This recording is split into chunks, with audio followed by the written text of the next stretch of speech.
Behold, a new day has dawned. Rejoice in the splendor of this creation. Such wondrous craft has not been seen in ages. Cast your eyes upon it and be amazed. What's all this, Nepal? Did you become religious all of a sudden? Nah, I'm just announcing your new video. It's been months since the last one. You've been slacking. I've been busy. We're in the end times, after all. Really? Yeah, turns out you're not the only orange-faced miscreant causing trouble for everyone.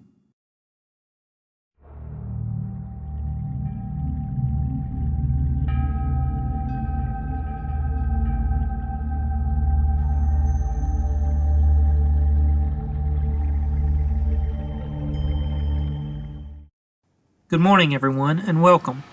Draw Steel, the new tabletop role-playing game from MCDM, is content complete and will be released in its full version later this year. So it's time to get back to work on Ambrosia, the setting for my gaming group's Duality, Blessings and Curses campaign. This time we'll be looking at the various gods and saints of Ambrosia and how these religions affect the people of the Blessed Lands, First Lands, and the frontier between them. This particular video was inspired by Tyler from the Bard's College, who suggested using skills to define the deities in your world. I'll include a link to Tyler's video and channel in the description below. If you have the Draw Steel rules, see if you can figure out which skill is associated with each of the saints, then put your guesses in the comments. Some are obvious, while others are a bit more obscure. Now, let's dive in. As I mentioned in our first video on Ambrosia, the gods of life and death fought a war that shaped the world. This battle between Prima, god of life, and Novus, god of death, eventually ended in a stalemate, forcing them to flee the mortal realm. But many heroes emerged on each side of the generations-long war, and a few who bridged the divide between them. These mortals became lesser gods, often referred to as demigods or saints, and were worshipped as intermediaries for Prima, Novus, or both. While the two gods no longer affect the world directly, their saints may act on their behalf should the need arise. Thus, their influence can still be felt in Ambrosia, albeit indirectly. There are no temples or churches to Novus or Prima in these lands, but many holy sites do exist which are dedicated to the various saints who succeeded them. Aram Solar, also called the Gilded Saint, is the patron of nobles and community leaders within the Blessed Lands. Aram is depicted as a knight clad in golden armor that encompasses his entire body, including a molded faceplate. He is the embodiment of perfection, and so many of his worshippers strive to be perfect as well. These worshippers even instruct those around them, so that their entire community might achieve this divine quality. However, others pledged to the Gilded Saint's cause see imperfections as a blemish on society and attempt to stamp them out. They accept only the best of the best into their order, shunning those who they deem unfit. This schism among Aram's worshippers has led to many conflicts, both internal and external. While many holy sects include healers in their ranks, the most accomplished and well-known in the Blessed Lands are those of Benedict San, the Renewer. Benedict was said to be a simple herbalist in a past age who eventually learned how to heal through supernatural means, yet he never abandoned the skills that first aided him in bringing comfort to others. The Renewer is perhaps the most popular saint in all of Ambrosia, petitioned by any who suffer. His healers and medics are the most skilled in all the continent. Yet in recent generations, a lesser sect has cropped up that focuses on untested remedies and potions. Some claim that these worshippers are merely inexperienced in learning their craft as Benedict once did, but others feel that they are intentionally causing harm in the Renewer's name in order to draw followers away from the healing saint. Regina Verret, known to many as Regina the Bold, was a knight commander in Prima's army in the War of Life and Death, and is thought to be the oldest saint in all of Ambrosia. She is worshipped by military leaders and common soldiers alike. While many of her followers embody the ideals of courage and chivalry, others saw Regina as a ruthless conqueror, ensuring that no one stood in her or their way. Inae Volt, nicknamed Finder of the Lost, was once an obscure saint called upon by those who had misplaced household objects or whose pets had run away. But in recent times she has been venerated by successful archaeologists and famous treasure hunters. Inae's most devoted followers aid their community by finding what they lost, while unscrupulous worshippers seek forgotten relics for their own gain. Unlike Inae, who seeks what is lost, Ligera Tor, the Eternal Scribe, preserves ancient knowledge so that it might endure for all time. The patron saint of historians and lore keepers, Ligera is the embodiment of knowledge and the written word, and while most of her followers freely share their knowledge with the populace, A select few have been tasked with gathering forbidden lore and hiding it away from those who would use it to harm society. In the Cursed Lands, Oric the Cauldron rules supreme over all the saints.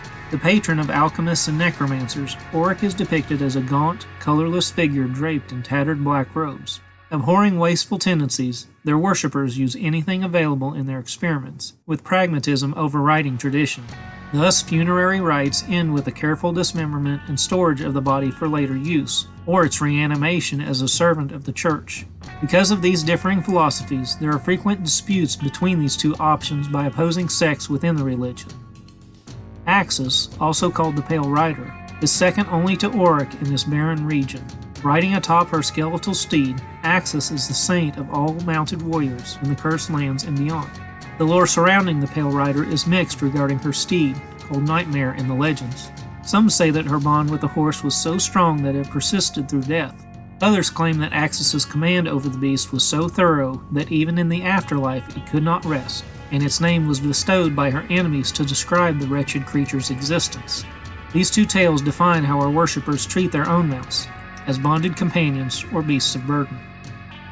Most religions consider funerals a somber affair, but not so the followers of Dirge, the Dark Muse. The passing of someone from one life to the next becomes a spectacle filled with song and instruments, and while most of his followers utilize both forms of music, some are more particular. One set of purists believes that true music can only come from the voice rather than artificially made instruments, while those on the opposite end of the spectrum say that instrumental music transcends all languages and is the purest form of worship. Where Dirge's worshippers are unapologetically loud in their praise of the saint, the followers of Udir are slow to speak and quick to listen. Also called the Unspoken, Udir is revered as the one who hears all. There is a saying in the Cursed Lands, "If you want your prayer to be heard, speak to Udir." Many of his followers obey his tenets passively, always keeping their ears open for hidden news and whispered gossip. Others take it a step further, becoming spies for their local lord, or the highest bidder. Estiba, known to her followers as the Beast Mother, watches over all animals and wild things in the world of Ambrosia. Those who worship Estiba are the caretakers of nature, striving to achieve balance even in the barren waste of the Cursed Lands. In dire circumstances, they are called to protect animals near extinction, or cull those who have grown too numerous. Most of the Beast Mother's worshippers watch over a particular group of creatures, though they are adaptive enough to tend similar animals. Still, the vast majority of them do not cross the divide between predator and prey, and have formed two distinct sects within the religion along this line. Unlike the Blessed Lands with their numerous laws and edicts, or the Cursed Lands which hold to ancient rites and unwavering traditions, the people of the frontier govern themselves with little need for such rules, making it the perfect place for those who seek to exploit the law elsewhere. Enter Inferis, the one below, patron saint of criminals and charlatans. Worshippers of Inferis carry out their deeds in the extremes of the Blessed and Cursed Lands before returning to the frontier to revel in their spoils. While some of his followers exploit the gluttony of the Blessed Lands and sympathize with the strife in the east, others attempt to undermine the evils perpetrated in the Cursed Lands and secretly aid those in the west who work toward the same goal. A frequent ally of Inferis is Mendasium the Obscure. This frontier saint is a master of codes and ciphers, and his followers channel these skills into their craft. The Church of Mendasium produces false documents to their members, as well as those who can afford such services. These documents can identify an individual as a traveling noble, verify them as a high-ranking member of a particular cult, or appear as a genuine letter of reimbursement from a distant lord. Whatever written deception is required, this church can provide. However, because of the disparate skills required to forge documents appropriate to each neighboring land, Mendasium's worshippers fall into two groups. While one focuses on legal papers for the Blessed Lands, the other handles the archaic rites and rituals used by denizens of the Cursed Lands. While Inferis and Mendasium seek to break the law of the neighboring lands, Via the Huntress seeks to uphold it in her own fashion. Honored by bounty hunters, Via was a master tracker in life, and shares that skill with those in the frontier who worship her. When someone flees the authorities in their homeland, the bloodhounds of Via are hired to hunt them down. Some of these bounty hunters do so for the sake of justice and honor, while others seek only glory and treasure for turning in their quarry. Yet something both sides have in common is the thrill of the hunt. Forced into the midst of an ancient war that still persists to this day in some regions, the citizens of the frontier have become a hardy, stubborn bunch. This is due in no small part to Teleria the Undying. Her followers strive to outlive and outlast their warring neighbors to the east and west. Most achieve this by living healthy lives, remaining fit, and avoiding unnecessary danger. Yet a few thrill-seekers of this religion ironically seek out life-threatening events, pushing themselves to their limit so that they might endure even greater challenges in the future. Like the people of the frontier, the animals of this region can also be stubborn, yet this hasn't stopped the local farmers and ranchers from domesticating them. Such individuals frequently pray to Rain, the handler, for assistance with their herds and flocks, but not all of her followers partake in this lifestyle. Some venture into the wilds and befriend the wondrous creatures of these lands, and while each group leads a different life, these worshippers of Rain recognize and accept one another when their paths cross.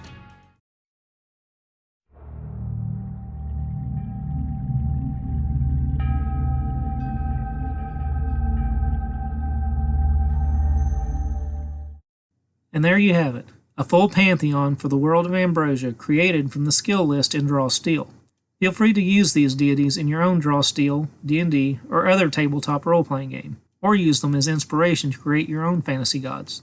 And if you want more gaming advice like what inspired this video, check out the Bard's College. Hey everyone, my name's Tyler. I run a channel called The Bard's College where I talk about D&D, DMing, and give you ideas like this method for creating a pantheon that you can use in your games. So check it out if you want to see more. If you like David's stuff, you'll probably like mine too.